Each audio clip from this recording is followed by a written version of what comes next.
మరి ఖమ్మంలో చూసుకుంటే నిన్న అమరవీరుల స్తూపం దగ్గర నుండి వచ్చినాం. అక్కడ ఉన్నటువంటి ఉద్యమకారులందరూ కూడా డిమాండ్ చేసిండ్రు, ఏదైతే కాంగ్రెస్ ప్రభుత్వం మాకు ప్రామిస్ చేసిందో 250 గజాలు ఇస్తామని చెప్పి, పెన్షన్ ఇస్తామని చెప్పి, ఉద్యమకారులకు గుర్తింపు కార్డు ఇస్తామని చెప్పి, అమరవీరుల కుటుంబాలను ఆదుకుంటామని చెప్పి, వీటి మీద పోరాటం చేయవలసిందిగా వారు సూచించారు. వారి సూచనలకు అనుగుణంగా మేము ఈ పోరాటాన్ని ఇంకా పెద్ద ఎత్తున ఉధృతంగా తీసుకెళ్తాం. ప్రతి ఉద్యమకారుడికి 250 గజాలు వచ్చేంత వరకు కూడా విశ్రమించకుండా పనిచేస్తామని ఈ సందర్భంగా తెలియజేస్తూ ఉన్నాం. అదేవిధంగా ఖమ్మంలో పెద్దలు పద్మశ్రీ అవార్డు గ్రహీత వనజీవి రామయ్య గారు మరణం చెందిన తర్వాత మరి ప్రభుత్వం అధికారికంగా వారి ఫ్యూనరల్ చేస్తుందని మేము అనుకున్నాం. ఎందుకు చేయలేదని మేము కూడా ఆశ్చర్యానికి గురైనాం. మరి వనజీవ రామయ్య గారి స్మృతిని నిరంతరం కొనసాగించే విధంగా మరి మంచి పెద్ద ఈకో పార్క్ ఏదైనా నిర్మిస్తే ఆ ఈకో పార్కుకి ఖచ్చితంగా వనజీవి రామయ్య గారి పేరు పెట్టాలని చెప్పి నేను ఈ సందర్భంగా డిమాండ్ చేస్తున్నాను. అట్లానే పాలేరులో మేము జేఎన్టీయూని విజిట్ చేస్తాం. తర్వాత అసలు ఖమ్మానికి యూనివర్సిటీయే లేదు,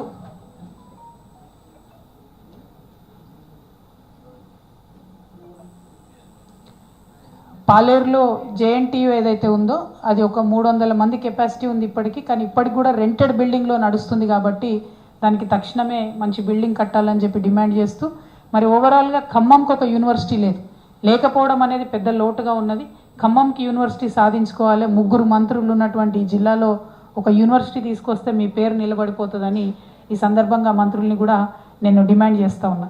అయితే ఖమ్మం జిల్లాలో ఉన్న సమస్యలు ఏంది చెప్పమని ఎవరిని అడిగినా ఒకటే అంటున్నారు, పేరుకే 3 మంత్రులు ఉన్నారు, ఒకరికొకరికి సమన్వయం లేదు. వీళ్ళు ఎవరేం చెప్తున్నారో అధికారులకు అర్థమైతే లేదు. అధికారుల మీద ఒత్తిడి తీవ్రమై అభివృద్ధి పనులు మాత్రం తగ్గుతూ ఉన్నాయని చెప్పి చెప్తా ఉన్నారు. 1. 2, ఏదైతే ఇందిరమ్మ ఇల్లు ఇస్తామని చెప్పి అధికారంలోకి వచ్చారో కేసీఆర్ గారు బీఆర్ఎస్ హయాంలో 5,34,000 రూపాయలు ఒక అర్బన్ హౌస్కి ఇచ్చేవాళ్ళు. ఇప్పుడు వీళ్ళేం చేసిర్రు, కాంగ్రెస్ పార్టీ వచ్చిన తర్వాత దాన్ని 34,000 కట్ చేసి 5 లక్షలకే ఇందిరమ్మ ఇల్లు అని చెప్పారు.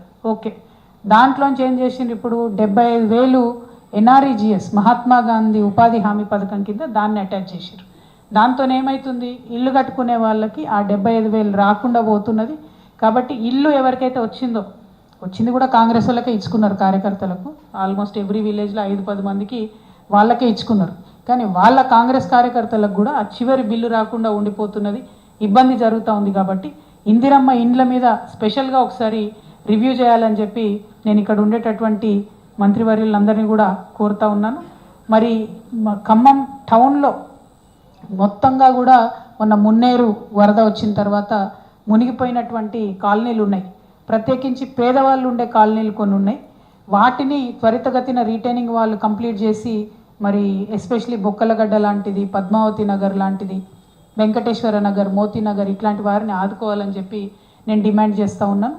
అట్లానే మున్నేరుకు అటువైపు పాలేరు నియోజకవర్గంలో వచ్చేటటువంటి ఈ విల్లా ప్రాజెక్టులు వచ్చినాయి. అన్ని 50 లక్షలు, 40 లక్షలు, 25 లక్షలు పెట్టి మధ్యతరగతి ఖమ్మం వాసులు కొనుక్కున్నటువంటి అవన్నీ కూడా మునిగిపోయిన పరిస్థితి వచ్చింది. సో ఇవాళ ఇక్కడ ఖమ్మం మేధావులందరూ నేను రిక్వెస్ట్ చేసి కోరేది ఏంటంటే ఒకసారి ఆలోచన చేయండి. హైదరాబాద్లో పెడితే ఇక్కడ రియల్ ఎస్టేట్ అంతా మునిగిపోయింది. దాంతో చిన్న రియల్ ఎస్టేట్ వ్యాపారులు, ఏజెంట్లు, పార్ట్ టైం రియల్ ఎస్టేట్ చేసుకునేటటువంటి అనేక మంది మిత్రులు వారందరూ కూడా నష్టపోయినటువంటి పరిస్థితి. సో నా సూచన ఏంటంటే హైడ్రానే మీరు ఒక సర్టిఫికేషన్ ఏజెన్సీగా పెట్టండి. ఏదైనా రియల్ ఎస్టేట్ వెంచర్ ప్రారంభించే ముందు మీ హైడ్రాకి 5,000 10,000 కడతాం కావాలంటే, కానీ ఆ హైడ్రా నుంచో సర్టిఫికేషన్ ఇవ్వండి, మేము మళ్ళీ రాము ఈ వెంచర్ దగ్గరికి అని. దానివల్ల చిన్న